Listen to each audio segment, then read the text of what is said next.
Assalamualaikum warahmatullahi wabarakatuh. Perkenalkan, nama saya Adani Asri. Saya dari Pendidikan Bahasa Arab Lokal D. Di sini saya akan menjelaskan sejarah peradaban Islam pada masa pertengahan atau pada kerajaan dinasti Utsmani. Peradaban Islam di zaman dinasti Turki Utsmani cukup menarik untuk dibahas karena melihat Turki sekarang menjadi salah satu negara Islam yang kuat di antara negara Islam lainnya, di mana peran dan sumbangsih para leluhur termasuk sultan-sultan dinasti Utsmani yang ikut andil di dalamnya.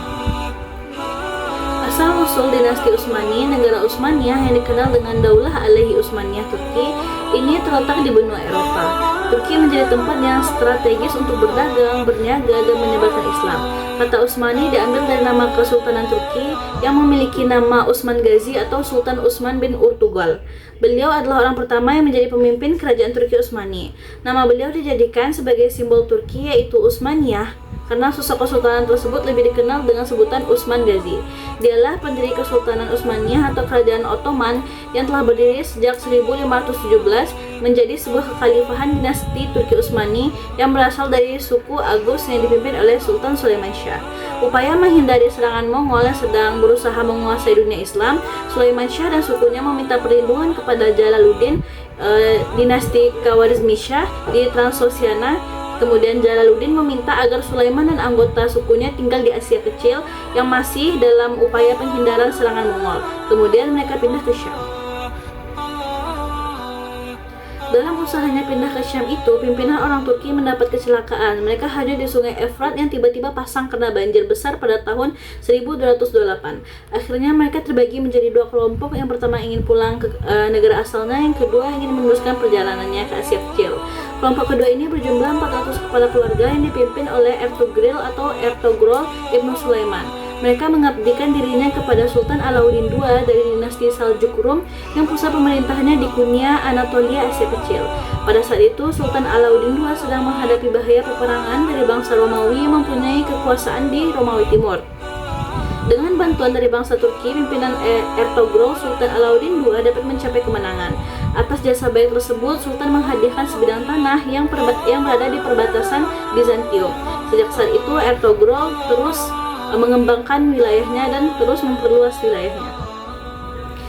Zaman keemasan dinasti Utsmani selama masa Kesultanan Turki Utsmani itu sekitar 625 tahun dan tidak kurang dari 38 sultan.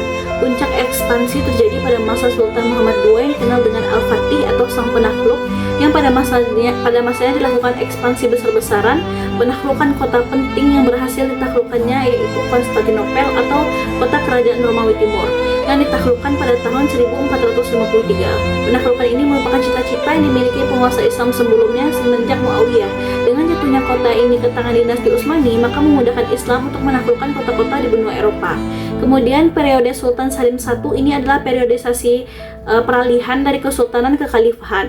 Selain itu, dia mampu mengalihkan perhatian ekspansinya dari dunia barat ke dunia timur dengan menaklukkan Persia, Syria, Daulah Mamalik di Mesir. Turki Utsmani mengalami masa keemasan pada masa pemerintahan Sultan Sulaiman I atau lebih dikenal dengan Sultan Agung atau Al-Quruni. Wilayahnya mencapai kawasan yang sangat luas meliputi daratan Eropa hingga Australia, Mesir, Afrika Utara, Aljazair, dan Asia hingga ke Persia. Sultan Sulaiman I berhasil menyatukan dua kedaulatannya di darat dan di laut, serta menghimpun dua kekuatan agama dan dunia. Raja Sulaiman adalah sultan yang telah memperoleh dan menyempurnakan ibu kota kerajaan Turki Utsmani, serta kota-kota lain untuk mendirikan masjid, sekolah, rumah sakit, istana, museum, terowongan, jalur kereta, pemandian umum, dan lain-lain. Kemudian adapun kekuatan dari dinasti Utsmani yaitu kekuatan di bidang militer. Sejak masa Daulah Abbasiyah, orang-orang Turki sering digunakan dalam pasukan pertahanan dikarenakan dikenal dengan orang-orang gagah dan berani. Sehingga ketika dinasti ini dibuat tidak diragukan kembali kekuatan militernya. Kekuatan militer kerajaan ini diorganisasi dengan baik dan teratur. Pembaruan dalam organisasi militer sangat berarti bagi militer Turki. Keberhasilan Turki Utsmani dalam mengorganisir militer dengan baik yaitu dengan dibentuknya pasukan Gazi, penakluk awal. Kemajuan militer ini menjadikan dinasti Turki Utsmani sebuah negara yang cukup disegani pada masa kejayaannya. Pada masa kejayaannya, Kekaisaran Turki Ottoman memiliki kekuatan militer terkuat di dunia. Penguasa-penguasa Eropa tidak memiliki kekuatan untuk menyaingi kekuatan pasukan Ottoman, sehingga mereka rela membayar pajak atau upeti kepada Kekaisaran Ottoman. Dengan kekuatan militer yang kuat, canggih, serta besar, Kekaisaran Ottoman menjelma menjadi negara adidaya pada masa itu. Faktor utama yang mendorong kemajuan ini adalah orang Turki sendiri yang bersifat militer, disiplin, patuh terhadap peraturan. Dan menurut Ustadz Felix Xiao yang juga banyak mendalami peradaban Turki, bahwa orang-orang Turki merupakan keturunan Yafets atau yang dikenal dengan kegagahan dan keganasannya. Balik kelebihan dan kekuatan dinasti Utsmani, itu juga ada kelemahannya di bidang ilmu pengetahuan. Dalam bidang ilmu pengetahuan ini, masa ini tidak berkembang signifikan seperti pada zaman dinasti Abbasiyah. Namun dinasti ini mempunyai kelebihan yang mana menjadi kelemahan di masa dinasti Abbasiyah, yaitu kekuatan militer. Namun sebaliknya, kekuatan di masa dinasti Abbasiyah menjadi kelemahan di dinasti ini. Pada masa ini, lapangan ilmu pengetahuan menyempit. Madrasah adalah satu-satunya lembaga pendidikan umum yang di dalamnya hanya diajarkan pendidikan agama. Maka bila kemudian ada sarjana, tentu pemikiran-pemikiran orisinil muncul dari waktu ke waktu. Tidak ada yang istimewa dari perubahan pendidikan di masa Turki Utsmani. Kemudian kenyataannya bahwa pada abad-abad pertengahan akhir hanya menghasilkan sejumlah besar karya-karya komentar dan bukan karya-karya orisinil. Maka pada abad pertengahan pendidikan Islam mengalami kemunduran dan masyarakat lebih memperdalam tasawuf akibat kefrustasiannya terhadap kondisi yang ada. Kurikulum pendidikan pada masa ini bukan kurikulum yang resmi, sehingga kalau lahir seseorang atau sarjana yang dapat mengarang kitab orisinil, ini merupakan hal yang istimewa karena pada abad pertengahan ini tidak memiliki kurikulum yang konkret, dan metodenya pada masa ini lebih pada metode hafalan-hafalan saja. Di masa pemerintahnya, orang kurang giat memasukkan anak-anaknya ke madrasah, malah lebih mengutamakan memasukkan anak-anak mereka ke industri untuk mempelajari sebuah keterampilan. Kebiasaan ini membuat bertambahnya jumlah buta huruf di kerajaan Utsmani. Untuk mengatasi problem ini, Sultan Mahmud II mengeluarkan perintah supaya anak sampai usia dewasa jangan dihalangi untuk masuk madrasah. Pembaharuan tersebut kemudian berlanjut hingga muncullah istilah tanzimat, bentukan dari kata nizam yang berarti mengatur, menyusun, atau memperbaiki. Tanzimat atau reorganisasi kerajaan. Pendidikan dasar pun ikut mengalami perubahan. Sekolah-sekolah ditata ulang. Pemerintahan Utsmani menegaskan tak boleh sembarangan orang menjadi guru. Mereka yang berhak untuk mengajar di sekolah adalah orang yang mengantongi surat izin. Sejak saat itu mulai diterapkan sistem tingkatan kelas dan ujian bagi para siswa. Di bidang pendidikan mendapat perhatian yang makin besar, atau seiring berjalannya waktu dibentuklah Kementerian Sekolah Umum. Kementerian itu bertugas untuk menerapkan berbagai kebijakan di sekolah dan mengawasinya. Jenjang pendidikan dasar dibatasi selama 4 tahun. Kemudian dilanjutkan dengan sekolah lanjutan. Meskipun perkembangan ilmu pengetahuan tidak mendapat perhatian besar, namun tetap ada perubahan pada masa dinasti Utsmani.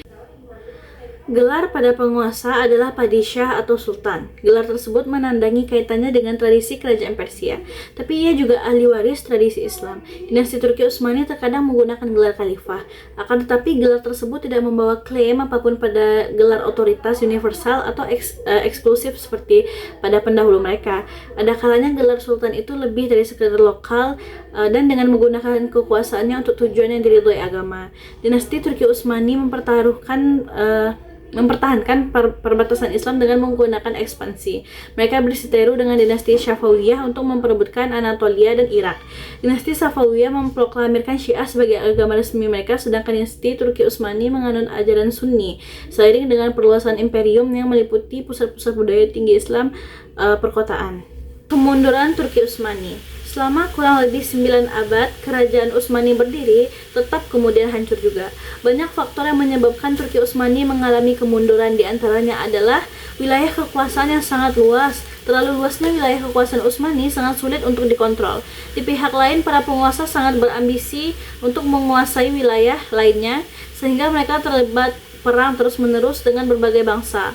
Hal ini terus menyedot banyak potensi yang seharusnya dapat digunakan untuk membangun negara, dikarenakan ekspansi yang terus-menerus dan luas, sehingga terjadilah heterogenisasi penduduk.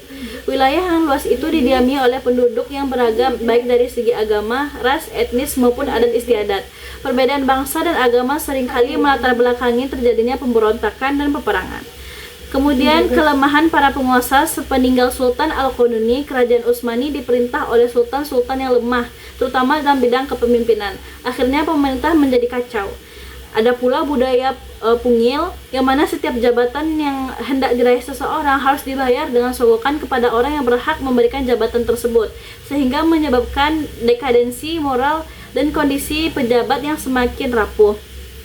Merosotnya ekonomi ini disebabkan perang yang berkepanjangan yang menghabiskan uang dan perekonomian negara. Sementara belanja negara sangat besar termasuk untuk biaya perang. Kemudian terjadinya kemerosotan dalam lapangan ilmu dan teknologi. Kerajaan Utsmani kurang berhasil dalam pengembangan ilmu dan teknologi karena terlalu memberi perhatian kepada kemiliteran.